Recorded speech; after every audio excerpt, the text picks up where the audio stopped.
আমরা এক একজন এক এক রকম খারাপ অভ্যাসে আসক্ত হয়ে পড়ি। কেউ ধূমপান করছি, তো কেউ মদ্যপানে জড়িয়ে পড়েছি, কেউ কেউ মাদক নিচ্ছি, আবার কেউ কেউ হয়তো অশ্লীলতার সঙ্গে জড়িয়ে পড়েছি। আমরা যেন কেউই মনে না করি যে আমরা এতটা খারাপ হয়ে গেছি যে আমাদের কোনোই আশা নেই। নামাজ তো ভালো মানুষদের জন্য, আমরা পাপী বান্দা, আমাদের নামাজকে আল্লাহ কবুল করবেন? আমাদের শয়তানের একটি অপকৌশল মনে রাখতে হবে। সে আমাদের কাছে এসে বলবে, ছি, তুমি এইমাত্র ধূমপান করেছো, গাঁজা খেয়েছো, মদ্যপান করেছো, নেশা করেছো, তোমার মোবাইল ঘাটলে এখনো আপত্তিকর দৃশ্য বেরিয়ে আসবে, তোমার কি লজ্জা করে না যে তুমি এখন ওযু করে নামাজ পড়বে? এর সাথে তুলনা করে দেখুন রাসূল সাল্লাল্লাহু আলাইহি ওয়াসাল্লাম কি বলছেন। আতবি'আ আস-সাইয়্যাআত আল-হাসানাহ তামহুহা। খারাপ কাজের পর ভালো কাজ করো, কারণ সেটা খারাপ কাজটিকে মুছে ফেলবে। আমরা দুর্বল হয়ে শয়তানের ফাঁদে পা ফেলে দিয়েছি, আমাদের মনটা ভারী হয়ে এসেছে। তখনই আমাদের ঘুরে দাঁড়ানোর উত্তম সময়। তখনই আমাদের বলা উচিত, শয়তান আমাকে একবার হারিয়ে দিয়েছে তো কি হয়েছে, আমি শয়তানকে 3 বার হারিয়ে দেব। প্রথমে আমি গিয়ে অজু করব, কারণ অজু করলে পাপ ঝরে পড়ে। অজুতে মুখ ধোয়ার সময় সেই চোখ এবং মুখ যা কিছু খারাপ দৃশ্য দেখেছিল সেই পাপগুলো মুছে যাবে।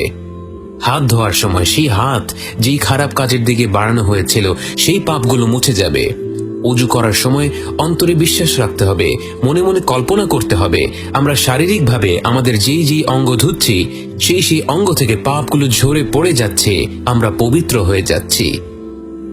দ্বিতীয়বার আমরা শয়তানকে হারাবো নামাজে দাঁড়িয়ে, কারণ রাসূল সাল্লাল্লাহু আলাইহি ওয়াসাল্লাম বলেন, যেই ব্যক্তি সুন্দরভাবে অজু করে মন দিয়ে 2 রাকাত নামাজ পড়বে এবং আল্লাহর কাছে ক্ষমা চাইবে, আল্লাহ তাকে ক্ষমা করে দিবেন। এবং তৃতীয়বার আমরা শয়তানকে হারাবো আরো ভালো কোনো কাজ করে, হয়তো কোরআনের কিছু আয়াত পড়ে বা সাদাকাহ করে, যেন শয়তান ভবিষ্যতে আমাদেরকে ফাঁদে ফেলার আগে 2 বার চিন্তা করে, একে দিয়ে খারাপ কাজ করালে তো এ আরো পাল্টা 3 গুণ ভালো কাজ করে ফেলবে। ভেবে দেখুন, যারা পাপ কাজে লিপ্ত হয় তারাই যদি আল্লাহর কাছে ক্ষমা না চায়, তাহলে ক্ষমা চাইবে কে? যদি আল্লাহ শুধু তার নিষ্পাপ বান্দাদেরই ভালোবাসতেন, তাহলে কি তিনি ফেরেশতা সৃষ্টি করার পর আর মানুষকে সৃষ্টি করতেন? ভেবে দেখুন, আমরা যখন আল্লাহর সামনে তাকে অমান্য করছি, তারপর যখন আমাদের খারাপ লাগছে, সেই খারাপ লাগার অনুভূতিটা কোত্থেকে আসলো? বাস্তবে এটা আল্লাহর তরফ থেকে একটি উপহার, তার কাছে ফিরে যাওয়ার একটি আমন্ত্রণ। ভেবে দেখুন, কত মানুষ আছে যারা কোনো না কোনো পাপ কাজে আসক্ত, কিন্তু মনটা পাথর হয়ে গিয়েছে। সেখানে কোনো অনুশোচনা বোধ কাজ করে না, কোনো হাহাকার জন্মায় না।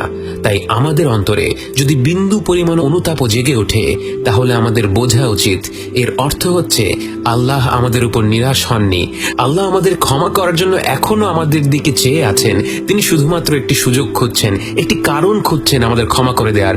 আমরা শুধু একটি ধাপ এগিয়ে গেলেই যেন রহমত আর মাগফিরাতের ঝর্ণা আমাদের ভাসিয়ে দেবে। প্রশ্ন হলো, আমরা কি সেই একটি ধাপ নেব? আমরা কি আল্লাহর আমন্ত্রণে সাড়া দেব?